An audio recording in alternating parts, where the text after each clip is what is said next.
Morning.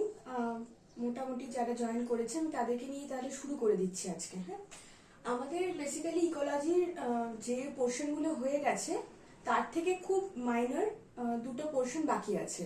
Applied ইকোলজির আমি কিছুটা শুরু করেছিলাম লাস্ট ক্লাসে, আর কনজারভেশন বায়োলজিটা এন্টায়ারলি বাকি আছে। তো আমি যেটুকু পোর্শন রিমেইনিং সেইটুকু দিয়েই আজকে শেষ করে দিচ্ছি, ঠিক আছে?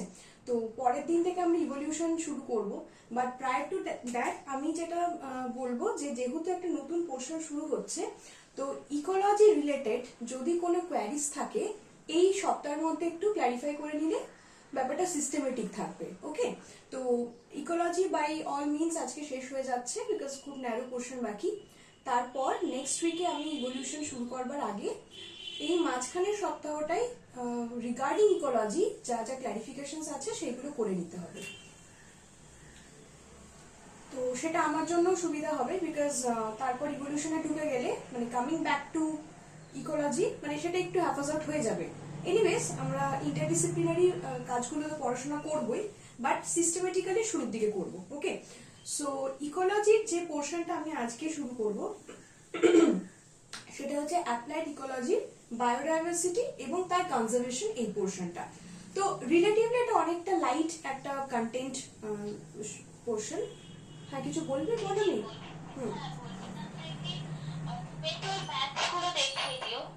হ্যাঁ হ্যাঁ হ্যাঁ, আমি অ্যাকচুয়ালি আগের দিন সিম্পসন সিনট্যাক্স আর লটকা ওয়াল্টারের একটা কোয়ারি এসেছিল, আমি বলেছিলাম যে আমি আজকে বোর্ড ওয়ার্কে একবার দেখিয়ে দেবো।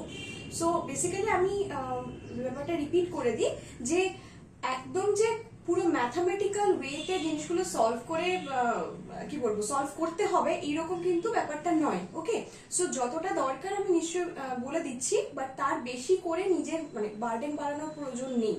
তো আমি ওটা একটু পরে বলে দিচ্ছি। আর এটা ছাড়া যার যার ডাউটস রয়েছে একটু গ্রুপে ড্রপ করবি, বিকজ সবাই ধর জয়েন করেনি আজকে, যে 6-7 জন জয়েন করেনি তাদের জন্য মানে ব্যাপারটা কিন্তু অফ হয়ে থাকবে। তো এটা আমি এই দুটো আগের দিনের ডাউট আমি বলে দেবো আজকে, বাট এটা ছাড়া যা যা ডাউট থাকবে সেগুলোকে একটু এনলিস্ট করে যেটা আমাদের ডাউট ক্লিয়ারেন্স গ্রুপ রয়েছে সেটাতে ড্রপ করবি, তাহলে সেখানে সবাই অ্যাটলিস্ট দেখতে পারবে, অ্যাক্সেসটা পাবে। ঠিক আছে? ওকে, সো আজকে আমরা তাহলে একটুখানি বায়োডাইভার্সিটি এবং তার কনজারভেশন এই পোর্শনটা করব। তো তার জন্য যেরকম আমি অলওয়েজ স্টার্ট করার সময় আমার যে প্যাটার্নটা, যে আমি ইনিশিয়ালি যে টপিকটা নিয়ে ডিসকাস করছি সেটাকে ইন আ নাটশেল ডিসকাস করে নিই, রাইট? সো প্রথমে যেটা আসছে সেটা হচ্ছে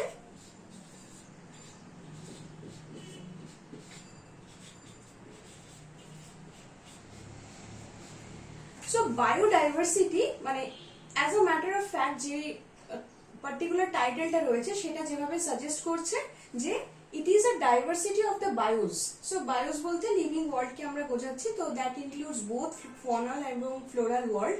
তো এই প্ল্যান্ট এবং অ্যানিমাল যে স্পিসিস টেকেন টুগেদার তাদের যে ভেরিয়েশনস এবং ভেরিয়েবিলিটি সেটা টেকেন টুগেদার আমরা সেটাকে বায়োডাইভার্সিটি বলে ডিফাইন করতে পারি। এবার এই বায়োডাইভার্সিটিটা এতটা ইম্পর্টেন্ট কেন? বিকজ এই বায়োডাইভার্সিটির উপরে বেস করে কিন্তু আমরা ইকোলজিক্যাল মানে মাল্টিপল অ্যাসপেক্টসকে ডিসকাস করি। তার মধ্যে অবভিয়াসলি তার পজিটিভ অ্যাসপেক্টস গুলো তো আছেই, যেটা নিয়ে আমি বলবো, যেটা এক্স্যাক্টলি তোদের সিলেবাসে মেনশন নেই। হাউএভার ওটার যে পজিটিভ ইম্প্যাক্টস বা বেনিফিটস যেগুলো আমরা গেইন করি from the diversity of the living world সেটা আমি একটা অ্যাডিশনালি ডিসকাস করে দেব। কারণ বেনিফিটস জানলেই তবেই তুই বুঝবি কেন কনজার্ভ করা দরকার। সো দ্যাট ইজ ওয়াই আমি বেনিফিটস নিয়ে কয়েকটা ইনিশিয়াল পয়েন্টস ডিসকাস করবো, এরপরে কনজারভেশনে ঢুকবো। ওকে, তো আমি যেরকম বললাম তো সেই অনুযায়ী বায়োডাইভার্সিটি যেটা দাঁড়াচ্ছে যে it is a diversity or variety variability of the living species that is existing around us in an environment. Okay, এবার আমরা যেটা করব সেটা হচ্ছে কয়েকটা থিওরিটিক্যাল জিনিস নিয়ে একটু ডিসকাস করব। লাইক এই যে বায়োডাইভার্সিটি বলছি এইগুলো টাইপস কি কি, ঠিক আছে? সো এইগুলো ভীষণ মানে একদম হার্ডকোর থিওরিটিক্যাল কনসেপ্টস, এবং এইগুলোকে just as a matter of solving in MCQ memorize করতে হবে, বিকজ এখানে ভীষণ যে কনসেপ্টুয়াল কিছু আছে এমন নয়। সো এটা আমি বললে আরো ভালো তোরা রিয়েলাইজ করতে পারি। সো আমি যেটা প্রথম আসছি সাব টপিক অফ বায়োডাইভার্সিটি সেটা হচ্ছে টাইপস।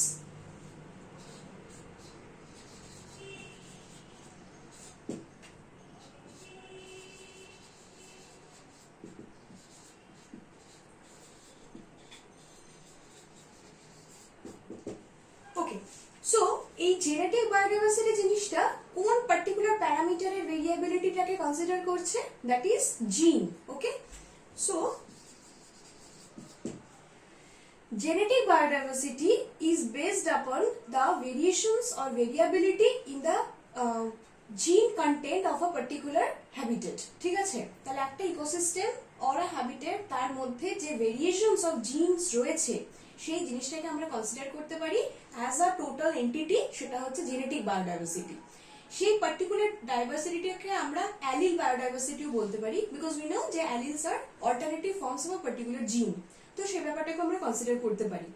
তো এবার বিষয়টা আসছে যে এটা কি করে আসতে পারে। তো অবভিয়াসলি তোদের এই কনসেপ্টটা নিশ্চয়ই আছে যে পার্টিকুলার একটা জিনের যে ভেরিয়েশনস আসে তা সেইগুলোর পিছনে যে ড্রাইভিং ফোর্সেস কাজ করে সেইগুলো might be one or to like mutation, recombination, immigration, or মানে মেইনলি ইমিগ্রেশনের জন্যই হচ্ছে, ইমিগ্রেশনের জন্য জিন পুলটা চেঞ্জ হচ্ছে, বা সেটাও একটা টাইপ অফ জেনেটিক বায়োডাইভার্সিটির চেঞ্জ অবভিয়াসলি।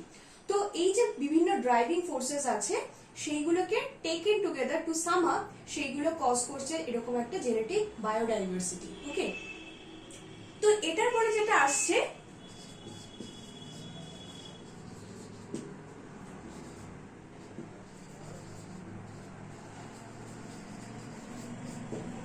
সেটা হচ্ছে স্পিসিস বায়োডাইভার্সিটি। এই স্পিসিস বায়োডাইভার্সিটির ক্ষেত্রে যে প্যারামিটারটা নিয়ে আমরা তার ভেরিয়েশনটা ডিসকাস করব বা স্টাডি করব সেটা হচ্ছে the types of species present in a particular population ecosystem. Okay, তাহলে এই ক্ষেত্রে the parameter to be studied is species. So আমি আগের যে পড়ানোর কন্টেন্ট গুলো রেখেছিলাম সেখান থেকে একটা জিনিস আমি রিলেট করব বা রেফার করব যে এই যে স্পিসিস ডাইভার্সিটি আমরা স্টাডি করছি সেটা স্টাডি করার বেস্ট প্যারামিটার কি হতে পারে, কোন রেফারেন্স ফ্রেমটা নিয়ে আমরা একটা স্পিসিস ডাইভার্সিটি স্টাডি করতে পারি। এটা আমাকে কেউ যদি একটুখানি বলে খুব ভালো হয়। মানে আমি কোয়েশ্চনটা রিপিট করছি, ইন দ্য মিন টাইম তোরা ভাবতে পারিস যে আমার প্রশ্নটা হচ্ছে যে একটা পার্টিকুলার ইকোসিস্টেমের মধ্যে স্পিসিস ডাইভার্সিটি স্টাডি করবার জন্য কোন পার্টিকুলার প্যারামিটারটা আমরা কনসিডার করব। এটা আমি ডিসকাস করেছি এর আগে। কারোর কোনো মাথায় আসছে কোনো টপিক? মানে ট্রাই কর, তাহলে বুঝতে পারবো যে কোনো ভুল হচ্ছে কিভাবে। Abundance for area. আচ্ছা, অ্যাবান্ডেন্স জিনিসটা হচ্ছে যে একটা পার্টিকুলার জায়গাতে কতটা স্পিসিস রয়েছে। ঠিক আছে, abundance is equivalent to evenness. তো আমরা কিন্তু এখানে পার্টিকুলার একটা স্পিসিস আর একটা স্পিসিসের সাথে কতটা ইকুইটেবিলিটি বা হোমোজিনিটি মেনটেন করছে সেই জায়গায় যাচ্ছি না, আমরা যাচ্ছি হচ্ছে কত রকমের স্পিসিস আছে। So you are close. তাহলে number of species available in a place. হ্যাঁ, সেটাকে কি বলে, সেটাকে কি বলে যে স্পিসিস রিচনেস, ইভেন্টনেস এগুলো। হ্যাঁ হ্যাঁ, মানে এগুলো না মধুলিকা, যে কোনো একটা, সেটা তুই প্রথম যেটা বললি সেটা স্পিসিস রিচনেস। একদম একদম ঠিক আছে।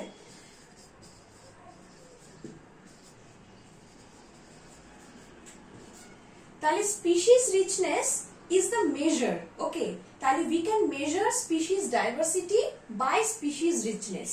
তো এই ব্যাপারটাকে একটু কোরিলেট করতে হবে, নাথিং মোর দ্যান দ্যাট। ঠিক আছে, it's very simple, only correlation of two different concepts, এইটুকুই। আচ্ছা,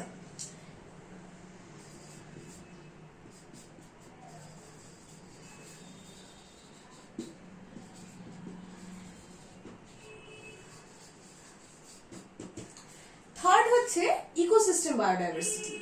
ইকোসিস্টেম বায়োডাইভার্সিটি বলতে বেসিক্যালি আমরা ইকোসিস্টেম বলতে বা ইকোসিস্টেমের যে এনভায়রনমেন্টে involved both in terms of biotic and abiotic components, কোন কোন প্যারামিটার্স গুলো ইনক্লুড করতে পারি। মানে if you talk about an ecosystem, কোন কোন জিনিসগুলোকে আমরা স্টাডি করতে পারি, আমি তার দু একটা তোদের কাছে শুনবো। কি মাথায় আসছে বল?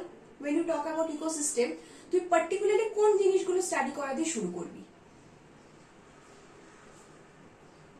মিনাকি একটা বল শুনি, কি মাথায় আসে চট করে। ধর তুই একটা আইআইএসসি তে ইকোসিস্টেম মানে ইকোলজি কোনো ডিপার্টমেন্টের কোনো পার্টিকুলার ইকোসিস্টেমের নিয়ে স্টাডি করছিস, তো তুই from the very beginning, from point blank, তুই কোন জিনিসগুলো দিয়ে স্টাডি করা শুরু করবি? একটা ফার্স্টে আমরা তো অ্যাবায়োটিক আর মানে ওখানকার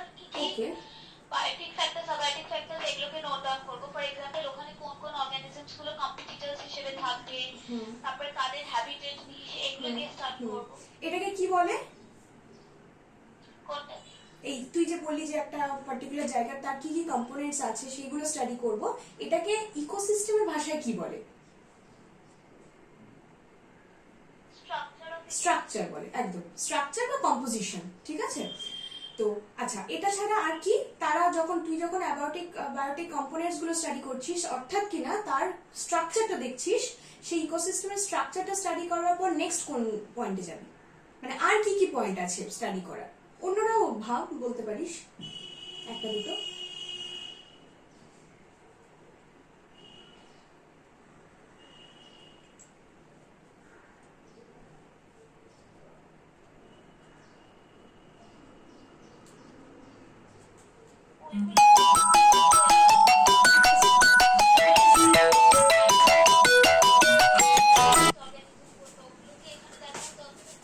আহ, আরেকবার বল, আমি অ্যাকচুয়ালি কল এসে, হ্যাঁ বল আরেকবার।